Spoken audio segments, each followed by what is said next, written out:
now we are ready for the next panel, which is will be moderated by Merl Chandana. He is our LIRNEasia research manager, as well as he is the head of data algorithm and policy team at LIRNEasia. So Merl, it is yours. So we don't have a lot of time, but I also want to set a little bit of context before we get started. So it's going to be a specific conversation. I mean, there are so many things that we could talk about at the intersection of AI and misinformation.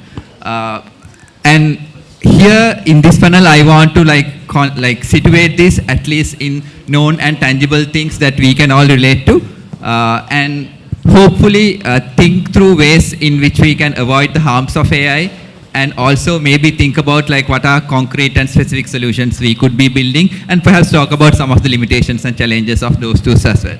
So to set this up, the context we are looking at. So AI is this very big thing everybody talks about, but when it comes to this space, I think we can think about AI in two ways. One is AI as part of the problem, and you've seen problems in various different dimensions, from cute cat videos to Adam and Eve doing podcasts, to very problematic things like health misinformation, climate misinformation, and ethno-religious misinformation, all potentially aided by AI, and AI can actually cause harm.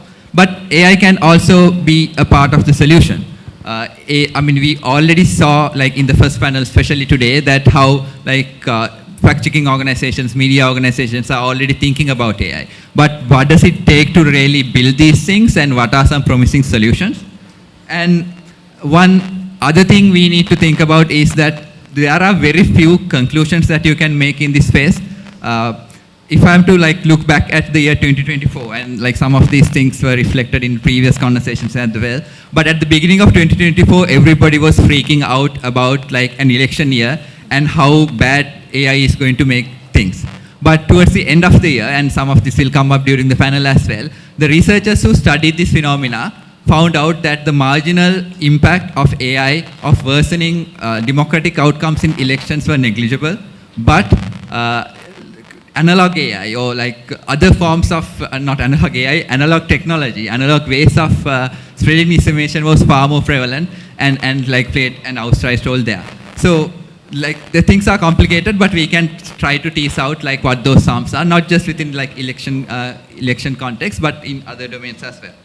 But some broader takeaway, or a way to orient maybe perhaps the approach is not to think about AI as end of the world, or some very evil existential thing, but AI is another piece of technology with specific risks and specific possibilities. It's a matter of thinking about AI within the context of other tools that we have, policy, the media ownership, and how journalists operate, and public education and awareness. This is all part of a toolkit, and in thinking about the solutions, but being aware of what specific ways AI can also harm is also helpful, because generative AI is only one part of the problem. I would almost argue that recommendation systems, which have been around for a while, which allows for micro-targeting, is a far bigger problem. This is personal opinion, and it will remain the bigger problem of AI as opposed to generative AI in the coming months and years. So with that setup, I'm in the interest of time, I'm going to get started with Aldu. So you are doing your work at Murmur Intelligence and Stellenbosch University. You were part of a study which was conducted recently, which looked at the impact of generative AI in South African elections. And what did you find? It was a really interesting report. I couldn't read the full thing. And what did you find were the impact of generative AI on misinformation, specifically election misinformation? Yeah, thanks. I think you don't have to read the report. The gist of it is AI didn't make a major contribution. Turns out you need to be good at misinformation to begin with. So AI just helps you be better. It can't make a bad communicator become a good communicator suddenly. We did see tests, for instance, real AI slop essentially generated. So they did very early tests in groups to see if anyone would believe it. It was clearly no one would believe it.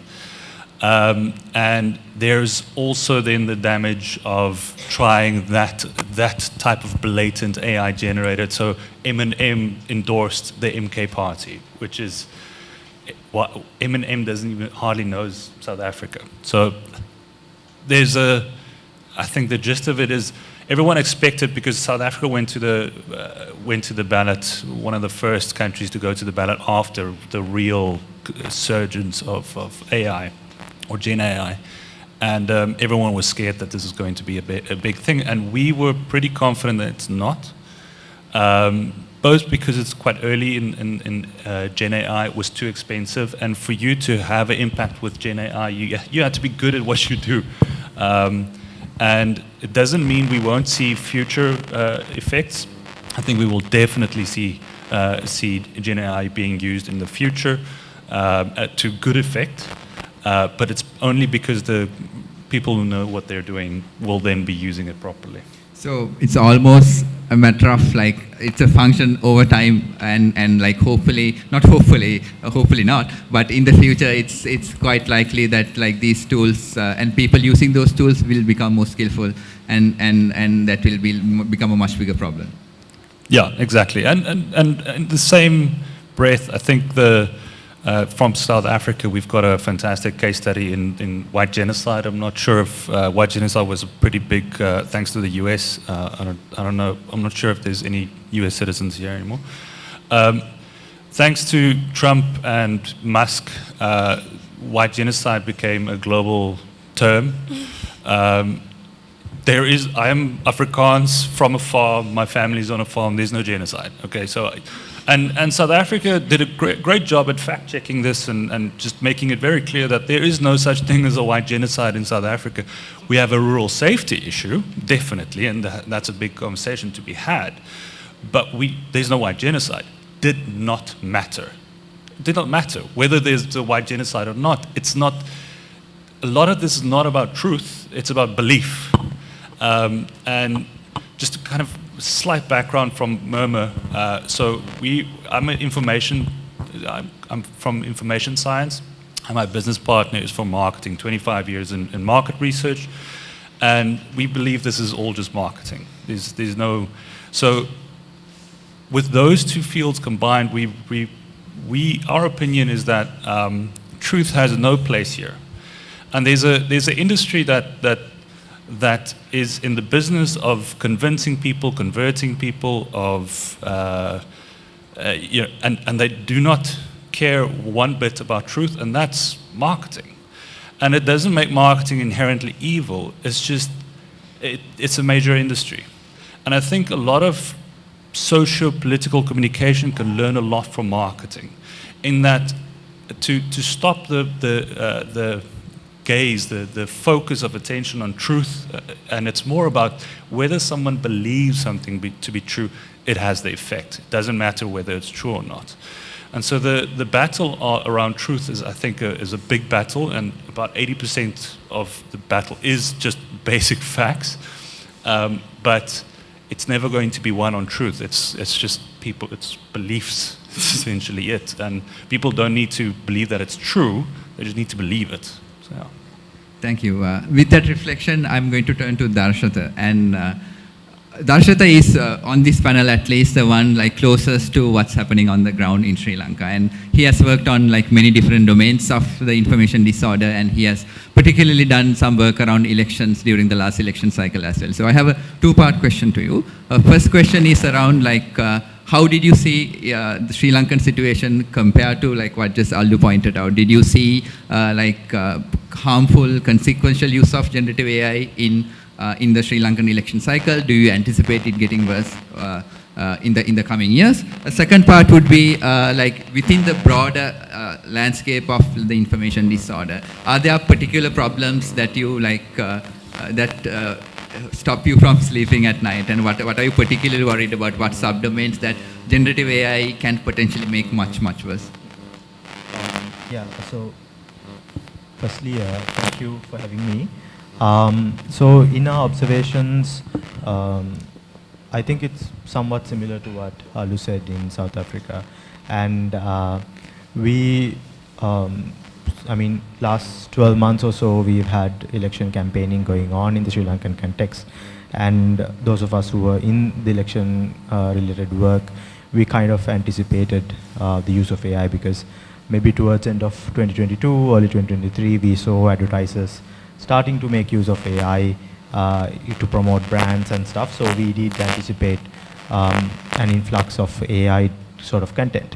And honestly, in my opinion, we didn't see as much as we expected. And I think it's partially also, like it was mentioned, maybe they didn't need to invest as much on expensive AI. You could use more hands-on, less expensive tools to do the same thing and achieve results. Because maybe the audience was more gullible to some of it than she didn't have the need for AI or Gen AI. And the other was also, I think, to some extent, Sri Lankan audiences were also not necessarily connecting much with the AI-generated content as well. But overall, I would say I saw like 4 kind of engagements with Gen AI during the election. So first one was fairly straightforward. You use AI-generated content for your promotional material, and it's the usual stuff. It's not an issue. Like, you can use it, in my opinion. The second is like the obvious election law violation. There were a few instances where, there was one instance where a voice modulation of Donald Trump was used to say that he's supporting a particular candidate, another kind of video and so on. There are a few instances where there were kind of obvious election law violations, and straightforward we can kind of accept that it's not acceptable. The third is particularly a gray area for me, where you use AI content to kind of maybe change the image of a particular candidate.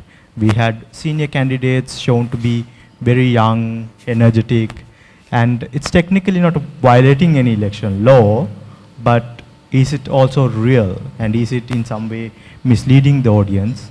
And does it have a issue on the electoral integrity at the end of the day? And also, given how quickly these are kind of changing, and I mean, some of the content was obvious it was AI, but then it's also in 5 years' time, would we be able to kind of see the difference?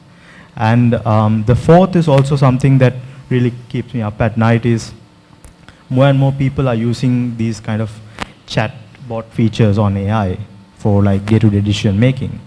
And when we talk about the next election cycle, we will have more, like a high percentage of people relying on these features.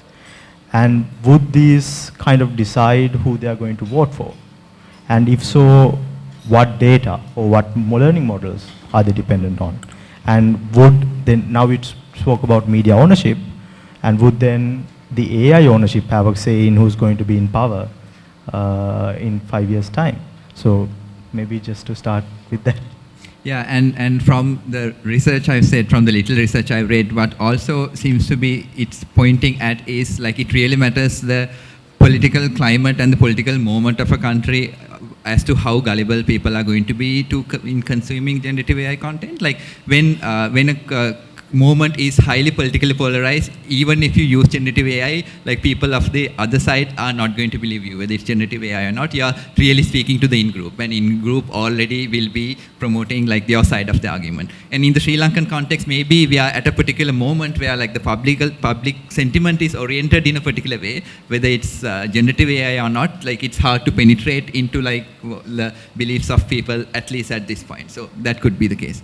Now, since the panel is about using AI to count information, I just wanted to set context to understand the problem, at least within one specific domain a little bit. So we'll start talking about like some of the works already done, some of the possible work, and what future might look like. So Dhara, I'm going to turn to you. We talk a lot about like how AI could be used, and we've done experimentation and pilots ourselves.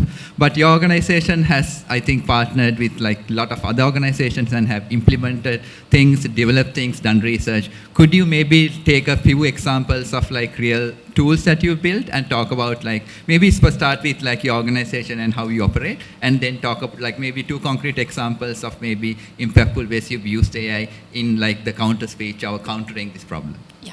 Sure. So I'll start with talking about SimPPL. We we are a US-based non-profit. My co-founder is right now in Boston. How we talk about like what we are building is we are building tools in the space of information integrity, quote unquote. Not talking about fact checking, misinformation, anything, because that leads to a different debate altogether. So the first part of the information integrity for us is monitoring, or sort of you can say auditing the flow of information. Typically, how the flow looks like is stories or news, it breaks on newsrooms break stories, but it is generally social media that actually drives the narrative. Not all news, the headlines get equal spotlight. There are few which are dissected where, you know, people do their own good research, come back after say 24 hours, 48 hours, do a podcast or anything, and then you see discussions. That's where people come and they give their opinion. That is what, like the first part is monitoring that entire cycle. So for example, if there is an event, like the most recent one that comes to my mind from the country was the Operation Sindoor. The day that operation took place till the 7th day, if you look at that's like the freshest window that you have. How it evolved, not just on one platform, because people go to multiple platforms depending on the demographic, be it gender, age, or your preferences. So say, for example, let's start with Reddit, YouTube, Telegram, Twitter, how it is evolving across these platforms. Why that is important is, number one, are people talking about the same thing at almost the same time, which is sort of inauthentic, and number two, are these the same people who are talking about it? The aim behind this is to give you enough evidences, as in, for example, if there are, say, around 50 to 70 people in this room, out of which there are 10 of us who post different things probably at different point of time, but almost simultaneously, one after the other, and probably across different social media platforms. That now the agency of trust, like how much to trust the information that is coming out of that is on the user. How much you want to trust that. That is essentially what we do. One of the good use cases, or I would say example that I would like to give is from the Bangladesh elections. At that point of time, what we did was, at that point of time, Meta used to have open doors to the data via CrowdTangle. We studied, and that was before the ex-prime minister got evicted and all of those things. We studied how both the political parties are using Facebook as a ground to sort of attack each other or to drive narratives. So that resulted in taking down of several of thousands of accounts by Meta, and also Prathama Alo, their newspaper, the biggest Bangladesh newspaper, the largest daily newspaper, it picked up that entire article for the purpose of digital literacy to actually promote like how political parties use social media platforms. Like what you see on your feed is not the result of, which is like what is going on, what is right or wrong, but it's essentially what people wants you to look at. So take information with grain of salt. But now that's the first part where we are giving evidences. But there are critical aspects. For example, healthcare is what I would like to start with, because that's where we have built the second part, which is providing accurate information. When I'm talking about accurate information, we are specifically talking about maternal and menstrual health. The accurate information as in what is accurate as per the doctor, the gynecologist, number one, and number two, the contextual and the cultural relevance of the information. We use AI.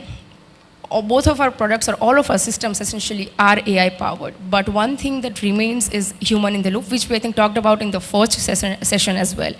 Human in the loop approach is always going to be there. That role of an expert is always going to be there. It's just that the role will evolve. So that's what happens. So for example, with Sakhi, the aim is, okay, we have all the healthcare documents. We use that to answer the questions, but is answer contextually relevant? Is it linguistically in the same manner that the people would like, or people actually converse in?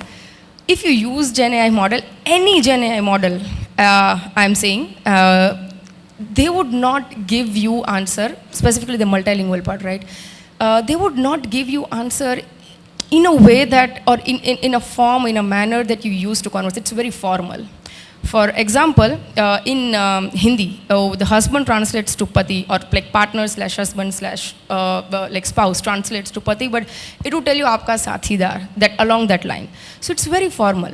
That's where you need human intervention. And also, a lot of the time, some of the cases are like what is relevant in one region is not relevant in another region. So that is the approach that we have taken.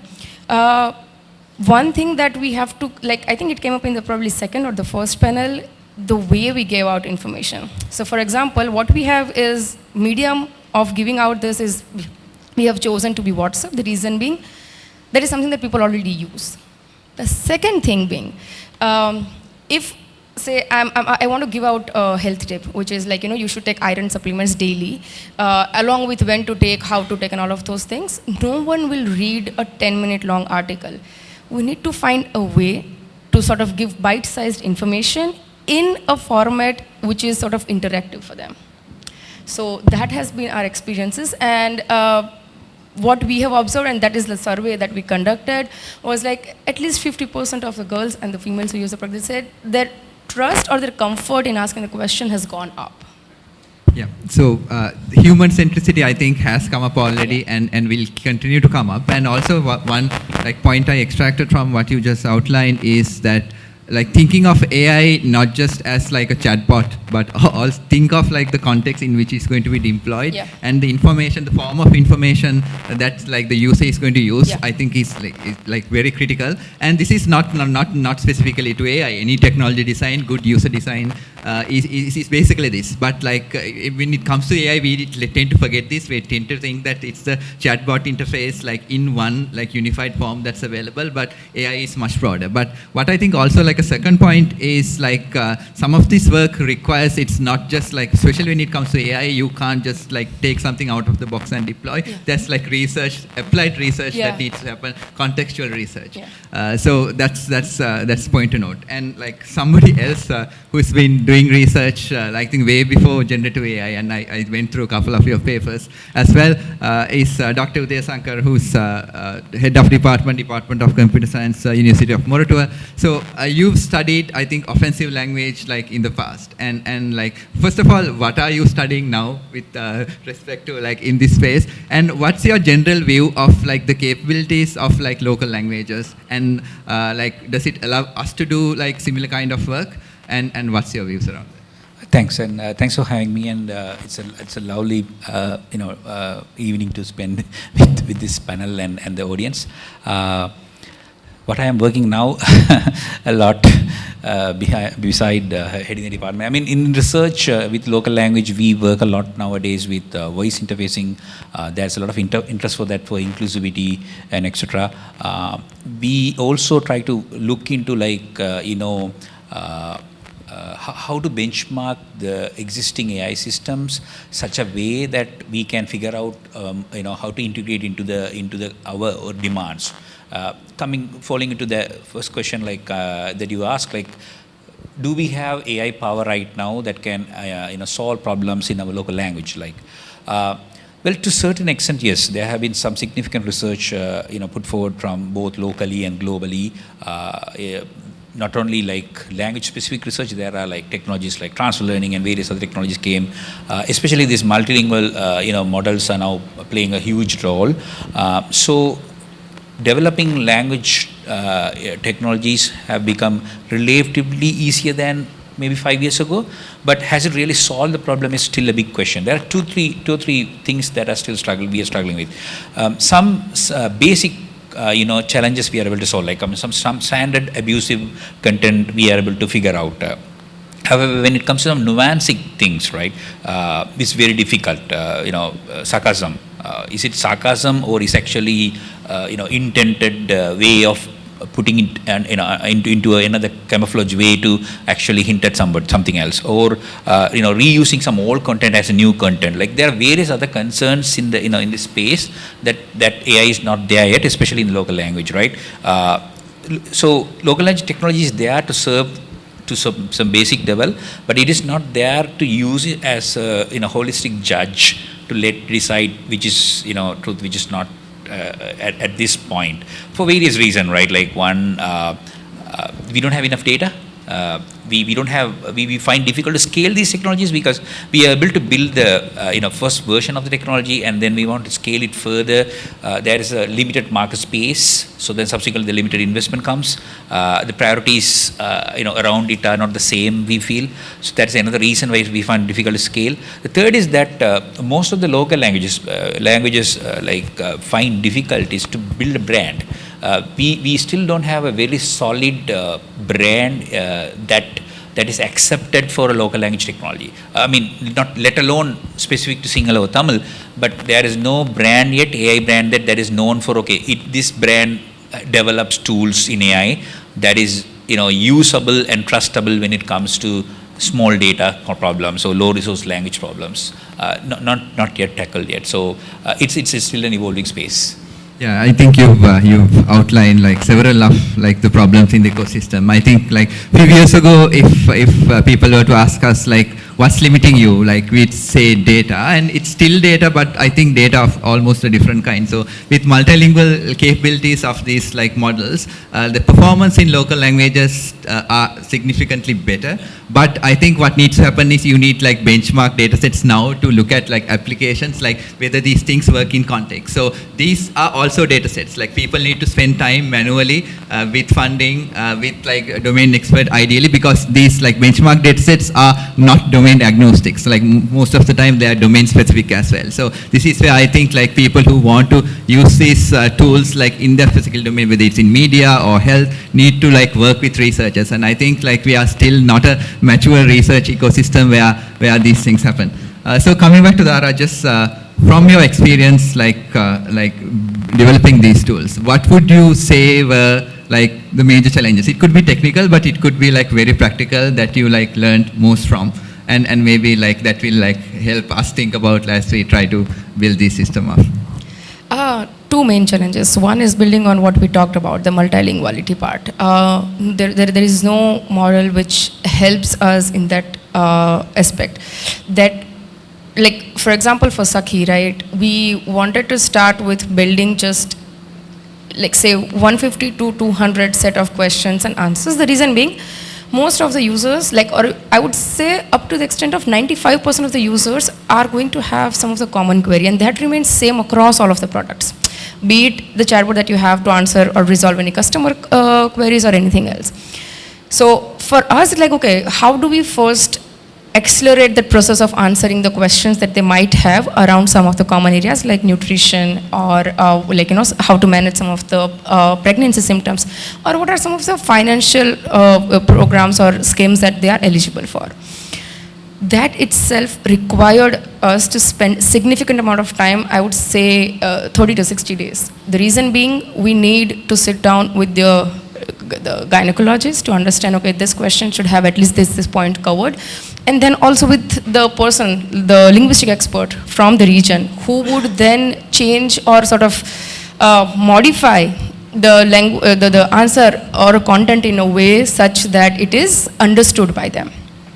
The second part of that is understanding the population, your customer.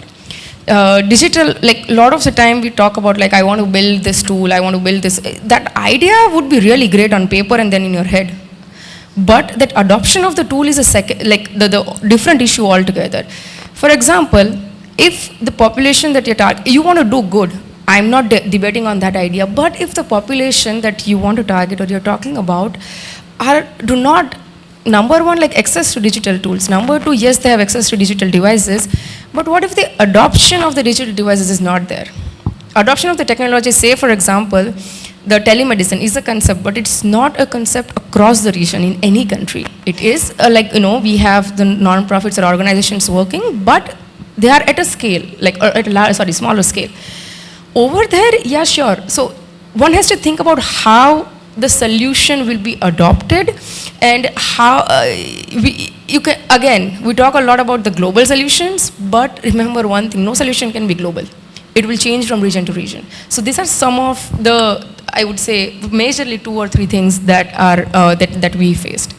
And this is something we faced as well. So we tried to build a prototype to help like journalists and AI tool to help journalists in doing their like day-to-day operations. We realized that like we had to go through like several rounds of iteration because like tool that we had in mind as would be ideal was not really matching with the workflows of like how real journalists were doing. Not that we like started completely like in the dark, but we sort of still had made certain assumptions which weren't ideal. And I want to like tie that question and throw something to Darshatha. So when you start thinking about like what potential tools could be useful, and this could be, I think, maybe if you want to like put like different groups into like different baskets based on like their maybe digital maturity and their awareness might be different. But like, what tools do you think like civil society organizations could be using? Like, what problems do you think like these new technologies could help solve? And potentially even if there are like other agencies, maybe like things like the Elections Commission, what do you think would take, like one, what tools do you think would be helpful? Two, what do you think will take to like them to adopt? And three, do you have like reservations about like the very idea of introducing tools into like these processes? For the question of tools, I think that's sort of like the big question, and right now I guess we are in maybe early stages in sort of identifying which tools are really functional, especially in the information and the election kind of space. But of course newsrooms have adopted certain technologies and AI equipment that would really support globally. But I think definitely the Election Commission or election management bodies can adopt certain tools to really get information flowing out, and because it's a fairly straightforward data that they have to work with, and it doesn't even have to be AI, but if there is more accessible and hands-on availability of data with also certain reforms that they can do, because now we are looking at about 4 years period where we can work on certain reforms and tools, and I think the Election Commission can really bring in more tools where journalists, voters, political parties can have easy access to some of the information. And with civil society, media, I think it's also about how do you bring collaboration between these four components, I would say, civil society or the election monitoring organizations, also with media, Election Commission, and political parties and candidates. So how does this election landscape come in? Because we know that in reality there's always this delayed information flow that happens across these, and we know that each of these try to talk to each other, and there's always a delay in it. But maybe AI can really bring in certain aspects, maybe amplify and maybe fast track some of these, so the gap and the delays can be minimized. So I think there is a lot of space into that. Reservations wise, major concern is how do we build these data models, or who's going to build these data models, and of course the language aspects of it, especially for local languages. So if there is at any point a certain advantage that maybe the candidate or party which has more English content gets out of it, then that could be a problem, right? So that sort of reservations are there, but definitely I think the next 4 to 5 years there will be a lot of development that's coming into space, and maybe things that I am not even imagining might come out, and definitely with that space I guess it's time for us to have these conversations and also to look at what policies we can adopt, because in the current, I get the election law, for example, I don't think any of these AI conversations are really coming into play. So how do we also change those policies, and where is the political interest for that? I'm going to ask a slightly related question from Aldu. You are an NLP researcher as well, and you do like a lot of work there. What are the kinds of problems, like two-part question, what are the kinds of problems you are thinking about at Murmur Intelligence? And I know you've done like work on like influence operations, and second part would be like what tools do you see gaining adoption and traction in your part of the world to address what kinds of problems? I think for, when we started Murmur and to where we where now I would have had to employ at least 8 to 10 developers. I have not employed a single developer. And purely because of AI. And we are very thankful for the boom in AI. But if you're a non-technical person, you have no idea what's coming. Because programming is a very structured language, it's very good at it, it's very good at helping you code, all right? So what we're trying to, and then the natural extension of what then happens with the use of AI for us is that we realized, okay, what else could we do in the socio-political space that I don't need to employ a bunch of people? So we did a very quick experiment. So, and this is the anecdote is to help people understand the use of just letting go of how you think about AI. So for instance, we had a client, they want to monitor narratives in a region in Africa, and we piped up. I said, we can do that. We can monitor the narratives in Francophone and English Africa essentially, and in lower resource languages. We can do that pretty well and pretty cheap, and they were very hesitant. It was like, yes, but have you tested it? No, I haven't. Yes, but okay, but if you didn't test it, how can you? I was like, we don't know. We can try. And it was a big conversation where I won them is like, okay, fine, I get your hesitance to using AI to do this. Get me your accuracy stats on your experts when they tag it, and I will go away for free of charge. I'll try to see if I can kind of develop something that can get close to it. And they said, we don't have accuracy stat for our experts in tagging the data. Like, why are you interrogating me for a week on where's my accuracy stats? And you've been using experts that you have no idea what their biases, what their accuracy, nothing. You have no idea. And they were like, oh, okay. So I said, what I'll do is I'll, for free of charge, I will collect a bunch, 200,000 documents, I'll collect them and we'll classify them, we'll tag them, we'll do everything, and I'll send 90 documents to your experts in each country. And then we just compare the results, because we don't want to be stupid. And I was done in 24 hours for, $10, And they took 3 weeks and a lot of money to get experts to get almost exactly the same accuracy as my system, right? And this is not to brag, and it's shocker, it's not high accuracy across the board, neither the experts or the AI. But now they started thinking differently. Like, how? Why are we wasting so much time trying to get experts to review things and tag things? And we can just, and the other lesson there was stop trying to figure out truth and fact.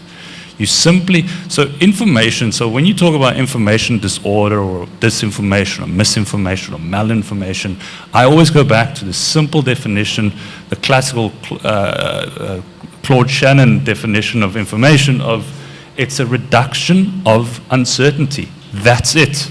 There's no truth. Truth is not a function of information. So Claude Shannon he's considered the father of information theory and therefore the father of AI. And once you move your definition to, okay, it's a reduction of uncertainty, we're not trying to figure out, let's just see what information is flowing, and that's why I love your approach. Let's just have a view of the information flow here and focus on the sender and the receiver, not on, what's the truthiness here, because it'll tell you, show me your friends and I know who you are without knowing you. And it's the same thing here. I don't need to see the actual factualness of the information. I just need to see the sender and the receiver. And I know what I need to know. Yeah, I also want to underscore the point about bias here. So when it comes to algorithmic systems, everybody talks about bias in like AI and machine learning systems, and very rarely do we talk about the comparable bias in like human systems that we are trying to introduce AI into. I think that's like really interesting research done, I think, in the United States in like pre-trial decisions in US courts, and they found out that like decisions made by judges are consistently less accurate and biased than like same decisions made by like algorithmic systems. And it's way less accurate after lunch. Way less accurate after lunch. And AI doesn't take and lunch. AI doesn't take lunch. So yeah, I mean, bias is like a broader conversation. You should not be blinded by like just like offhand remarks about models are biased. It's just think about like what's the decision you are going to make, and do you have enough data to maybe like use AI or like another like a data supported like a decision that you can make, and like think about like the information workflows, like the human dynamics of the system, the broader socio-technical system, and so on. I want to like leave at least 10 minutes for questions, but I have like 2 quick questions. Dhara, this is also like a very personal, selfish questions as well. How are you thinking about like data on platforms? If you are working with understanding like social media platforms are increasingly guarded about their data. I know like there are commercial options that you can go for. Like how are you thinking about it? How are you like very practically solving this? Yeah, that's the real issue. So that's why I said, right, like Meta till mid 2024 they were all right with sharing certain parts of the information, but now they have closed. They would not say it's closed off. They have meta content library. It's just that you can do anything that you want to do with the data, but within their system. So you can't download it. So if I can't download it, how can I analyze it in a way I want to? But for example, YouTube, it has a research API access, so you can apply for that and you can get that. Since the work that we do is with the civil society organizations, or even if it's with the newsroom, it's for the purpose of the digital literacy, we get that. And for the YouTube as well, like we did the work with them, and because of that, like it's like make an application, you limits get updated and all of the things. Telegram is like the open API. You can get, if you know how to get the data, you can get anything and everything you want to. Reddit, again, you can get the data. There are Reddit dumps as well. There's some researcher who does that. For rest of them, for Instagram, Instagram, Facebook and all of those systems, TikTok are quite also, good. I think now I've seen at least third-party like libraries. The third-party libraries you want, I have at least 3 on my head right now. The Bride Twitter is like their API itself. I would love to have Twitter API, it's just that it's very costly, like around $5,000 a month. That's too much. But there are third-party APIs, then there are different ways to get around it. So for example, there are Instagram, Instagraph APIs. It is just that after 2 to 3 accounts that you scrape, you'll get blocked because the systems are good. I think for all of these platforms, it's about how good engineering or probably data collection you can do, building up your servers, your VPNs. That's the way around that. Mainly, I would say Meta-owned platforms and Twitter, mainly the Meta-owned platforms, I think I would rank them Twitter, are the ones which causes a lot of issues. I mean, data is not as straightforward, but there are ways of getting data still. It seems to be the sentiment. I think before we open it up for question, one final question for Udaya. So I think you, like in a previous life, you worked in one of these companies, and not to like talk about like the data side of things, but just to in terms of thinking about research and development and deployment and what it takes to actually like do work and put things into production. How do you think like the Sri Lanka's ecosystem needs to change? Which incentives, which parts like would you prioritize? Because you already outlined parts of the problem. Like if we are to build like meaningful products, at least in this phase, like what would it take? Comparing a corporate infrastructure for research and development and innovation to a community or a country, it's not apple to apple to begin with, because in corporate it's obviously like profit driven, and then the risks are taken with obviously with due diligence, and they fail fast and etc. Right? So as a community, it's somewhat different, I believe, for ecosystem or for a country in that sense. Like to begin with, where I think we need to start is we have been talking about sharing data for a long time, but we still couldn't crack it as a framework where people find comfortable in sharing data. We haven't put enough awareness to the people, okay, you have this type of data, you can adopt this anonymization framework, you're good to go, you share it, no legal problems for you. We couldn't really give that confidence, because every data sharing, thing comes with, at the end, like how your, medicines are, with caveats that you might get a stroke, you may get a heart attack type of thing. You initially start with the motivation like, okay, you share data, right? Like, so there's no point, right? Like, you have to give, like, okay, do this, you're safe. This data you don't, and so on and so forth. And then find, some collision, so some sort of, group of people who, among which data can be confidently shared. Like, so the ecosystem had to evolve into, okay, these researchers from this institutions have been identified to work with this institution, and their data can be open to each other under this agreement, like sort of come to that level. Then there is some innovation happen at that space. So data is the bigger concern. I think there are some things that we can create, not only just by policy, also frameworks under which can be easily may if not for the whole public audience, at least to a certain extent. That is one. The second major problem is that this is to a certain extent also may fall under bias, is that the people who create framework or the vehicles through which this information is carried, and who has certain say in prioritizing and popularizing which information is being carried, have the largest GPU power in the world compared to the people who actually monitor or put policies to control them.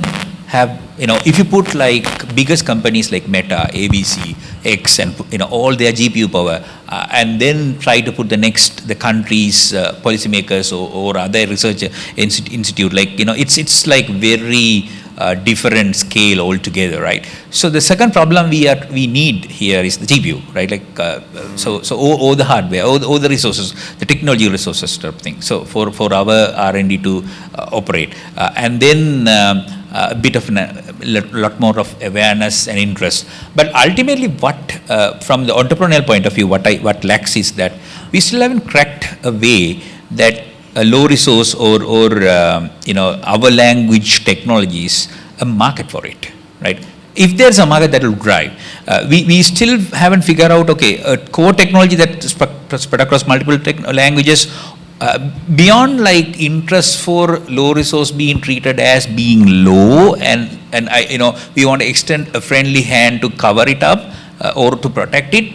There is no other market for low resource. So I mean, maybe some people may not like it the way I put it out, but that is the truth. Is like, if there is a market for it, that will drive, but we still can't. I mean, so it's a challenge for probably the people from the business side. Can you find a market for the language? If enough use cases of the language are used by businesses, Yes. and there'll be like movement in technology towards that and Yes. languages.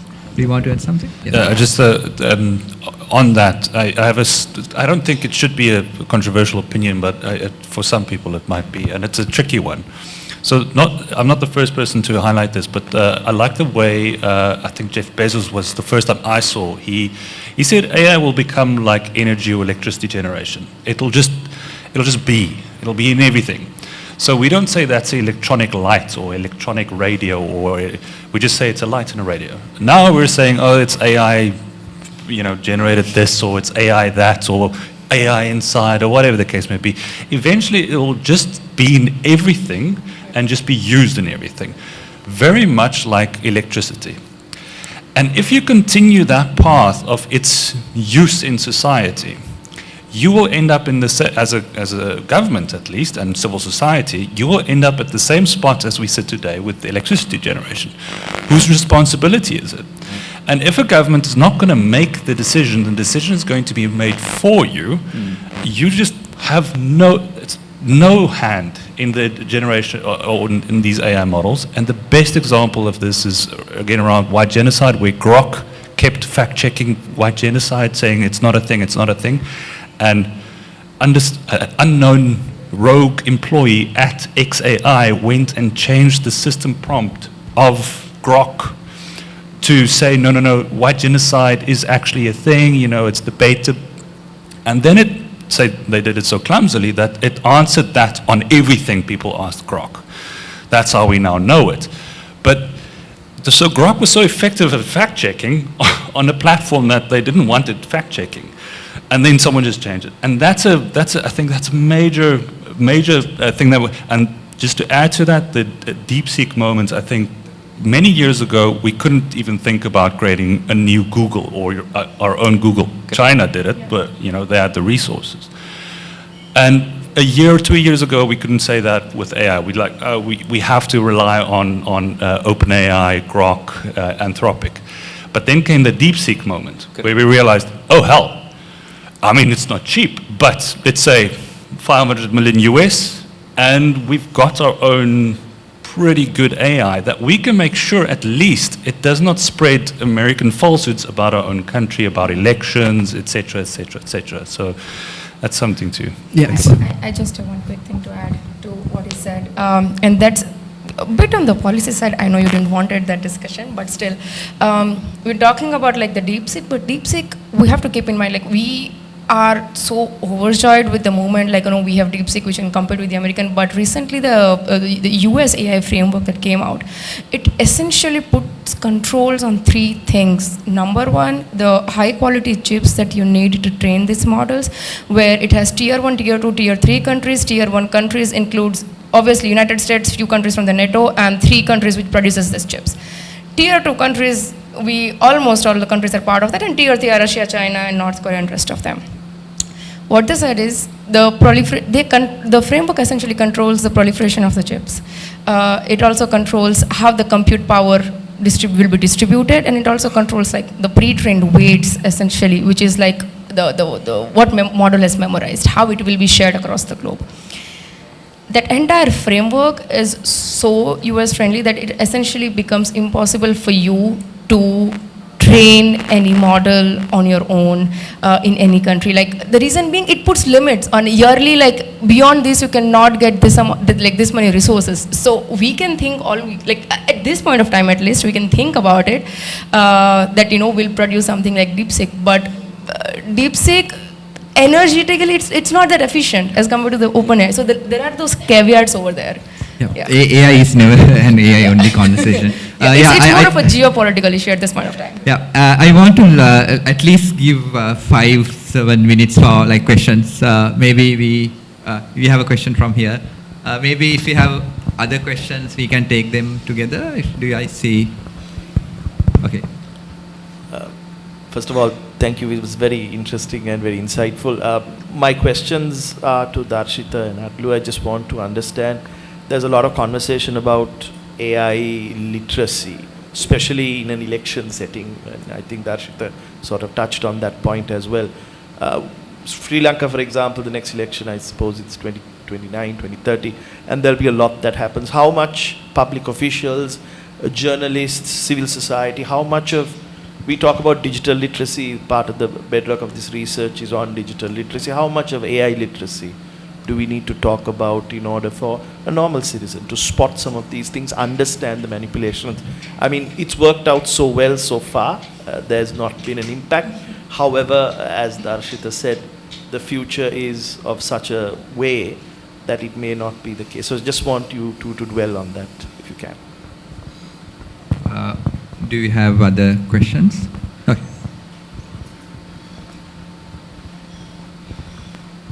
Yeah. So Merl and the panel, as I introduced Sarvodaya Fusion, as at the beginning we are digital literacy trainers. So what message should I take from all 4 of you to train, to deliver my next training, or to develop my next curriculum on counter information disorder?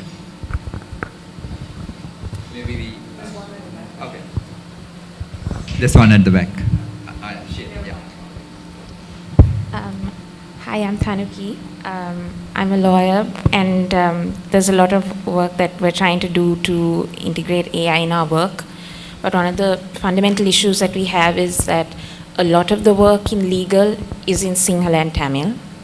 So, when we need to use AI tools, it's very limited in terms of the users that we have. So there's this AI language gap that is always a problem for us. So whenever people come and talk to us, since I don't have like an engineering background, this is a question even I struggle to answer. That's why I wanted to actually direct this question to Dr. Thayasivam. So two things. One, I want to know what sort of steps need to happen from an engineering perspective to close this AI language gap. And two, what sort of policy framework or guidelines need to be in place to support that. And three, how can people, normal people from respective industries, contribute to whatever steps that need to be taken to expand these data sets, if anything?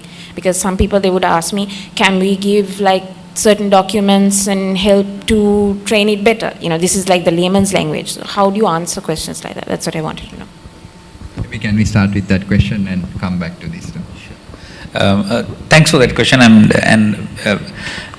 at Moratuwa, at our department, we do work a lot, not only me, there are a couple of colleagues as well, a lot on applying AI for legal context and a lot on local language. So with that being said, so the first question is engineering point of view, right? Like, so there are two things we are trying to solve, engineering point of view, like nothing to do with language, such a way that it can help bridge the language. One is like these AI models are really huge, especially the generative AI models that we keep referring like ChatGPT to all other similar tools, right? They are huge in the sense that we need a very dedicated, expensive hardware to operate, and their parameter space is space. They need a huge memory and etc. Right now, technically, we are trying to see like how to reduce that and make it far more affordable. So the sooner, there are a lot of promising research still happening on it. The sooner that we find out that can be reduced to a affordable, AI model, then it will become a lot more language affordable as well. So we can, try experiment with them within the, hardware capability that we have, right? That is one. Second is that 5 years ago, if I had to build a language technology, I had to do ground up. I had to start from the data, sit down with a language expert and annotate it, then review it, then look at the AI technologies to apply it, and then we can't, by whatever the means we try, we can't scale at the speed other languages scale. Like, if you look at the data, percentage, give or take, I can say like whatever the data that you get in English, or in images to text to voice to whatever, in our language is less than 1%. Easily less than, sometimes even 0.1% the data that we have. So that is the comparison at least 5-10 years ago. Now there are technologies that we created like transfer learning, fine tuning. So we piggyback from the AI technology that's created for other language, because there's a general language theory called all the languages actually are similar and come from a very common concept and etc. So not going into that linguistic debate, I'm trying to say is that AI has proven that whatever that you have learned in one language can be carried to the other language, whatever the lessons that AI learned. Now, there have been breakthroughs in that. They may not be at the speed at which we prefer, but there have been breakthroughs. I anticipate another breakthrough in another few years that will help our language to onboard into this type of technology a lot faster and a lot more efficiently. That is the technological answer to the first question. Second question is that with regard to the policy, how do we sort of accelerate it? I think so there are some policies that government has put help, right? For example, we have trilingual policy. All these government documents have to be translated into 3. So there was some effort in the past, and that created some translation system in the country, like Moratuwa has created, that been used, but to a certain extent, right? And it stopped there. So if the language need and the language, like there have been also some deliberation that people are exploring, okay, we need some voice interface that's become a priority one way or the other, which actually can be translated to the background as well, so that government officials can reach to more people and an inclusivity point of view. So, but once there is investment and understanding for something that is very valuable to us, then there will be use for it. I think when we create policy, we should be not only emotional. Personally, I think we should also look at the ROI. Like when we prioritize something where we want to invest and create an AI language technology, we should make sure that we choose something where a lot of people are going to use it and benefit out. then it will sustain. So that is how I look at it. For the language gap to be bridged from the policy point of view. I'm not a policy maker. I think LIRNEasia can advise better than me when it comes to those questions, but I'm just giving my personal opinion on that. Third, sharing the data. See, if, for example, nowadays we don't need, for example, legal contracts that we create for person X or person Y. We are happy to take the template documents of contracts that you have. That itself is more useful for us sometimes. So there are certain type of documents that are now more valuable, especially with the new thing called self-learning in the AI, where we don't need specific variations of it, which will be more valuable to us, right? But same with some other records as well. But then I think the experts are not given enough awareness of what data they can share and what conditions they can share and how different ways they can share. So for example, anonymizing and sharing data itself is, I mean, to best of my knowledge, it's zero in this country. I don't think people are willing to do that because people are not being told how to do that. And I think we need some policy, some framework there which vet it, okay, this is okay to do, this is not okay to do, right? We have to also understand that we have to take certain risk. I mean, this data sharing, there may be cases, there will be issues, but we have seen that, right? I mean, LinkedIn password got leaked. I mean, Google got, domain got hacked. Like, I mean, the bigger players had issues. But when it comes to us, we are so worried for making even the smallest mistake in the favor of the greater good. We have to take the risk, and there may be mistakes that we need to face. It's okay. That's inevitable, right? But otherwise, we'll be stuck. We'll be stuck to the dinosaurs, age, right? Like, so if we want to evolve, we have to take this risk. I hope I answered. Yeah. Darshatha, do you want to take maybe a Silas question? So I think the AI literacy as a whole is quite at a low range in Sri Lanka as a whole. I believe it should be coupled with the entire digital literacy aspects, and also given now we have a draft AI framework or strategy, I think, for the government, and also we have this whole digitization program that's running nationally. I think this whole AI literacy, especially at a public sector, should be definitely a mandatory area that's going forward, but also how do we also incorporate it in the education systems, how do we use it in the day-to-day things, definitely should be a priority moving forward, but also maybe also looking at including the implications and also playing the devil's advocate on all sides of how data works, because what happens is now technology has become more accessible and people are just blindly using it for whatever it is. Yeah. And the final question, maybe I can start with an answer and others can add. I recommend that you all aggressively use the tools yourself and see different ways things could go wrong, and learn for yourself, and maybe then talking through experience as you do these training sessions and simulate scenarios where things can actually be misleading. And I've seen this reporting at least done elsewhere, where in certain election countries, civil society organizations actually went a step ahead of people who were trying to propagate, and they did campaigns using the tools themselves and showing how different ways that these things could go back, and that's how influence operations could be carried out. So yes, I mean, maybe it's not just yourself, but there could be partnerships where this can happen. But aggressively using this as a teaching tool, I think has a long way, because I think ultimately it comes back to awareness, and that people generally being skeptical about what they see. I think I would say there's already a certain level of skepticism around video, due to all kinds of things that we've been seeing. Any other thing? Response? I think on literacy, I again, maybe a slightly controversial opinion, but what I always say is that people think AI and misinformation sways elections, and especially after 2016 Trump. I think that then made everyone aware about the use of social media and swaying elections. Hardly any elections have been swayed by social media ever since, but in the way we reckon. Because media literacy, digital literacy, AI literacy, a lot of effort, organizations like yourself, spend a lot of effort to educate Joe public, normal people about what is fake news, what is misinformation, oh, this is how to spot AI generated. But ministers in the South African cabinet are absolutely incapable of spotting anything like this. And they're actually the people making policies. So my saying is always, it's extremely difficult to convince many, but it's very easy to convince a few that you've convinced many.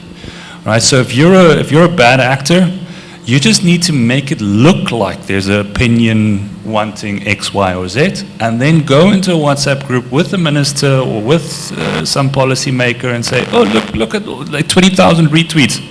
They want you to allow Russian nuclear, you know?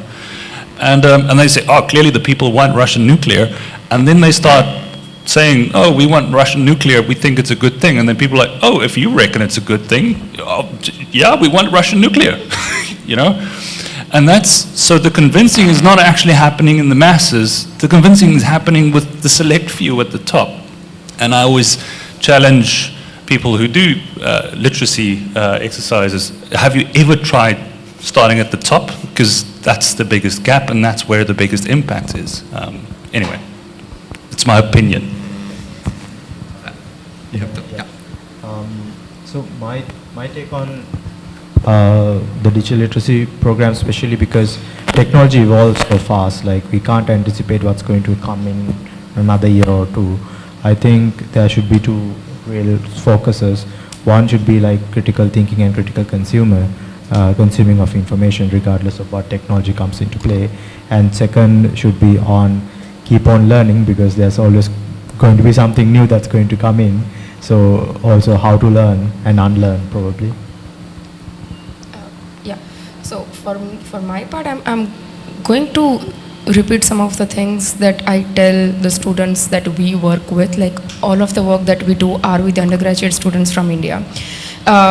They, being the enthusiastic one, like, you know, barely 20 years old, would type up something in ChatGPT or Claude. At this point of time, I can actually tell from which platform they were able to get that document. I would ask them, is this what Claude gave you? It's like, yeah. Use the tools. I'm not against it. I use it myself. But do not lose your creativity while using it. So for example, if you want to write a piece of documentation, be it anything, make sure that the first draft comes from you, because that's your original thoughts. And then, number two, do not be very vague, do not be very generic while using the systems. The more generic you are, the more generic information it will give to you, with the higher chances of hallucination. Be very specific about what, like, it's a fancy word that we use these days, prompt engineering. It's nothing, it's giving a set of instructions, clear set of instructions about what you want to get out of it. Number three, reiterating on what he said, be very critical. Move to platforms which actually tells you the sources from where they got their information, so that you can go to the source and see if this is the right thing or not. That is one of the most critical aspect of using any of the Gen AI tools. Yeah. So when it comes to detecting what is right and what is wrong in this, in the era where we have information deluge, they call it data deluge, like it's kind of flow so fast and so much information are coming. It's not straight easy. I would point to two or three core skills. Number one, can you develop a skill of questioning? Can you really question things in front of you? Like the previous panel discussed about this philosophy of skepticism, which I'm not familiar with. I was surprised to hear that there was a philosophy about it. So it's nice to know. So developing a skill of questioning is very, very important, which is actually, I think, fundamental skill that we at Moratuwa are now talking, like how do, like we have presentation skill, we teach communication skill. We should add another thing to the university curriculum, questioning skill. That's very, very important, especially in the era of ChatGPT. Second, have a mindset to diversify, because we have been talking about end-use AI, we have not talked about another AI, that has been the AI used by the platforms for optimizing in delivery. So to counterproduct that, like for example, you go to video and watch one of these popular YouTuber here, like if you just one video of one person, you are stuck into that world unless you yourself make a conscious decision to come out of it and watch something else. Because it just keep showing you, because it believes you like this, it'll keep showing you that, right? So so you have to have a mindset of diversifying, right? The third is, can you develop a skill of judging? That's the most difficult one. That needs a lot of expertise. Like, because, see, there are like, nowadays, every other products want to call them, they are AI-enabled product. But to me, you know, I mean, to a certain extent, I can call myself an AI expert.